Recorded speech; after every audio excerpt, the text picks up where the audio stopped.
നമസ്കാരം. സംസ്ഥാന സർക്കാരിൻ്റെ അഭിമാനകരമായിട്ടുള്ള സ്ത്രീ സുരക്ഷാ വീട്ടമ്മ പെൻഷൻ പദ്ധതിക്ക് ഇന്ന് ഔദ്യോഗികമായിട്ട് തുടക്കമാവുകയാണ്. തിരുവനന്തപുരം മലയിൻകീഴിൽ വെച്ച് നടക്കുന്ന പ്രത്യേക ചടങ്ങിൽ മുഖ്യമന്ത്രി പിണറായി വിജയൻ ഈ പദ്ധതിയുടെ ഉദ്ഘാടനം നിർവഹിക്കുകയാണ്. വീട്ടമ്മമാരുടെ സാമ്പത്തിക സ്വാശ്രയത്വവും സാമൂഹിക സുരക്ഷിതത്വവും ലക്ഷ്യമിട്ട് നടപ്പിലാക്കുന്ന ഈ ഒരു പദ്ധതി പ്രകാരം അർഹരായ ഓരോ ഗുണഭോക്താവിനും പ്രതിമാസം 1000 രൂപ വീതമാണ് ബാങ്ക് അക്കൗണ്ടുകളിലേക്ക് ഇതുവഴി ലഭ്യമാവുക. അങ്ങനെ ഏറെ നാളത്തെ കാത്തിരിപ്പിന് ശേഷമാണ് അർഹരായിട്ടുള്ള ലക്ഷക്കണക്കിന് വരുന്ന സ്ത്രീ ഗുണഭോക്താക്കളുടെ വീട്ടമ്മമാർക്ക് ഈ ഒരു ധനസഹായം നേരിട്ട് എത്തിത്തുടങ്ങുന്നത്. പദ്ധതിയുടെ ആദ്യഘട്ടത്തിൽ അപേക്ഷകൾ പൂർണ്ണമായിട്ടും അംഗീകരിക്കപ്പെട്ട അപ്രൂവൽ ലഭിച്ചിരിക്കുന്ന വീട്ടമ്മമാർക്കാണ് ഈ തുക വിതരണം ചെയ്യുന്നത്. ഇതിൻ്റെ ഉദ്ഘാടനത്തിന് തൊട്ടു പിന്നാലെ ഈ അപേക്ഷയൊക്കെ അപ്രൂവ് ആയവരുടെയൊക്കെ തന്നെ ബാങ്ക് അക്കൗണ്ടുകളിലേക്ക് തുക ക്രെഡിറ്റായി തുടങ്ങുന്നതായിരിക്കും. എന്നാൽ വിവിധ കാരണങ്ങളാൽ അപേക്ഷകളിലൊക്കെ തന്നെ നടപടി പൂർത്തിയാക്കാത്തവർക്ക്, അതായത് അംഗീകാരം ലഭിക്കുന്ന മുറയ്ക്കായിരിക്കും അവർക്ക് തുക വിതരണം ഉണ്ടാവുക. ആദ്യഘട്ടത്തിൽ അപേക്ഷിച്ചവർക്ക് മുൻഗണനാ ക്രമത്തിൽ തന്നെ ആനുകൂല്യം ലഭിക്കുമെന്ന് അധികൃതർ ഇപ്പോൾ വ്യക്തമാക്കിയിട്ടുണ്ട്. അതുകൊണ്ട് തന്നെ ഗുണഭോക്താക്കൾ നിങ്ങളുടെ ബാങ്ക് അക്കൗണ്ട് ബാലൻസ് കൃത്യമായിട്ട് പരിശോധിക്കണമെന്നും സർക്കാർ അറിയിപ്പുകൾ ശ്രദ്ധിക്കണമെന്നും നിർദ്ദേശമുണ്ട്.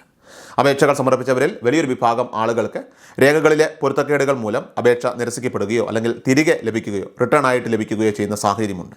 അത് പ്രധാനമായിട്ടും ആധാർ കാർഡിലെ ജനന തീയതി, പേര് എന്നിവയിലേക്ക് തന്നെ അപേക്ഷയുമായിട്ട് വന്ന ആ വ്യത്യാസങ്ങളാണ് ഈ തിരിച്ചടിയായി മാറിയിരിക്കുന്നത്. കൂടാതെ സമർപ്പിച്ച രേഖകളുടെ വ്യക്തതക്കുറവ്, ക്ലാരിറ്റി ഇഷ്യൂ, അത് കാരണവും പല അപേക്ഷകളും മടക്കിയിട്ടുണ്ട്. അപ്പോൾ ഇത്തരത്തിൽ അപേക്ഷ നിരസിക്കപ്പെട്ടവർക്ക് അത് സംബന്ധിച്ചിട്ടുള്ള ഔദ്യോഗിക അറിയിപ്പ് SMS ആയിട്ടൊക്കെ തന്നെ ഒരു പക്ഷേ ലഭിച്ചിട്ടുണ്ടാകും. അതുകൊണ്ട് ഈ തെറ്റുകളൊക്കെ തന്നെ തിരുത്തിക്കൊണ്ട് അപേക്ഷകൾ വീണ്ടും സമർപ്പിക്കാനുള്ള അവസരം സർക്കാർ ഇപ്പോൾ ഒരുക്കിയിട്ടുണ്ട്. ഓൺലൈൻ വഴി തന്നെ അപേക്ഷ സമർപ്പിച്ചവർക്ക് അടുത്തുള്ള അക്ഷയ കേന്ദ്രങ്ങളിലോ ജനസേവാ കേന്ദ്രങ്ങളിലോ എത്തിക്കൊണ്ട് അപേക്ഷയുടെ നിലവിലത്തെ സ്റ്റാറ്റസ് പരിശോധിക്കാവുന്നതാണ്. തദ്ദേശ സ്വയംഭരണ സ്ഥാപനങ്ങളുടെ സ്മാർട്ട് പോർട്ടൽ വഴി അപേക്ഷിച്ചവർക്ക് ലോഗിൻ വിവരങ്ങൾ ഉപയോഗിച്ചുകൊണ്ട് നേരിട്ട് തന്നെ സ്റ്റാറ്റസ് അറിയാനും സാധിക്കും. അപേക്ഷകൾ പൂർണ്ണമായിട്ടും അംഗീകരിക്കപ്പെട്ടവർക്ക് പെൻഷനർ ID ലഭിക്കുന്നതാണ്. ഇതുവരെ അപേക്ഷയുടെ വിവരം അറിയാത്തവർ അവർ എത്രയും വേഗം തന്നെ ഓൺലൈൻ വഴിയോ അല്ലെങ്കിൽ ബന്ധപ്പെട്ട ഓഫീസുകൾ വഴിയോ ഇത് കൃത്യമായിട്ട് നിങ്ങളെല്ലാവരും തന്നെ ഒന്ന് പരിശോധിക്കേണ്ടതാണ്. അത് അനിവാര്യമാണ്. ഇനി ഈ പെൻഷൻ പദ്ധതിയുടെ ഏറ്റവും വലിയ പ്രത്യേകത ഇതിന് പ്രത്യേക അപേക്ഷാ തീയതി നിശ്ചയിച്ചിട്ടില്ല എന്നതാണ്.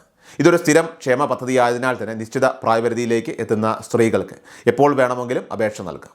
35 വയസ്സിനും 60 വയസ്സിനും ഇടയിൽ പ്രായമുള്ള വീട്ടമ്മമാർക്കാണ് അപേക്ഷിക്കാനായിട്ട് അർഹതയുള്ളത്.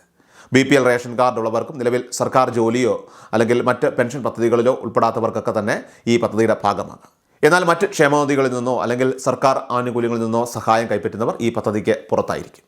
സംസ്ഥാനത്തെ സാധാരണക്കാരായിട്ടുള്ള വീട്ടമ്മമാരുടെ ദൈനംദിന ജീവിതത്തിൽ വലിയൊരു ആശ്വാസമായിട്ട് മാറുന്ന ഈ ജനപ്രിയ പദ്ധതിയിൽ ഇതുവരെ അംഗമാകാത്തവർ എത്രയും വേഗം തന്നെ ഇതിലേക്ക് അപേക്ഷ സമർപ്പിച്ച് രേഖകൾ സമർപ്പിക്കണമെന്ന് സർക്കാർ അറിയിച്ചിരിക്കുകയാണ്. മതിയായ രേഖകളോടെ കൃത്യമായ വിവരങ്ങൾ നൽകിയാൽ വേഗത്തിൽ അപേക്ഷകൾ അംഗീകരിക്കപ്പെടും. ഇനി ഈ പെൻഷൻ തുക നിങ്ങളുടെ അക്കൗണ്ടിലേക്ക് എത്തുന്നതുമായി ബന്ധപ്പെട്ട കൂടുതൽ വിവരങ്ങൾ തദ്ദേശ സ്വയംഭരണ വകുപ്പിൻ്റെ വെബ്സൈറ്റ് വഴിയോ അല്ലെങ്കിൽ അടുത്തുള്ള പഞ്ചായത്ത് മുനിസിപ്പാലിറ്റി ഓഫീസുകൾ വഴിയോ ജനങ്ങൾക്ക് ചോദിച്ച് അറിയാവുന്നതാണ്. വളരെ പ്രധാനപ്പെട്ട അപ്ഡേറ്റ് ആണ്. നിങ്ങൾ മാക്സിമം എല്ലാവരിലേക്കും ഒന്ന് ഷെയർ ചെയ്യുക. ഇതുപോലുള്ള അപ്ഡേറ്റുകൾക്കായിട്ട് നമ്മുടെ ചാനൽ ഇപ്പോൾ തന്നെ മറക്കാതെ സബ്സ്ക്രൈബ് ചെയ്യുക, ഫോളോ ചെയ്യുക. കൃഷൽ മീഡിയ എല്ലാ ദിവസവും വാർത്തകളും അറിയിപ്പുകളും ഡെയിലി അപ്ഡേറ്റ്സും ലഭിക്കാൻ ഇപ്പോൾ തന്നെ ചാനൽ സബ്സ്ക്രൈബ് ചെയ്യുക, ഫോളോ ചെയ്യുക. നിങ്ങളുടെ ലൈക്കും ഷെയർ നൽകി ഞങ്ങളെ സപ്പോർട്ട് ചെയ്യുക. നിങ്ങളുടെ അഭിപ്രായങ്ങൾ കമന്റ് ബോക്സിൽ രേഖപ്പെടുത്തുക.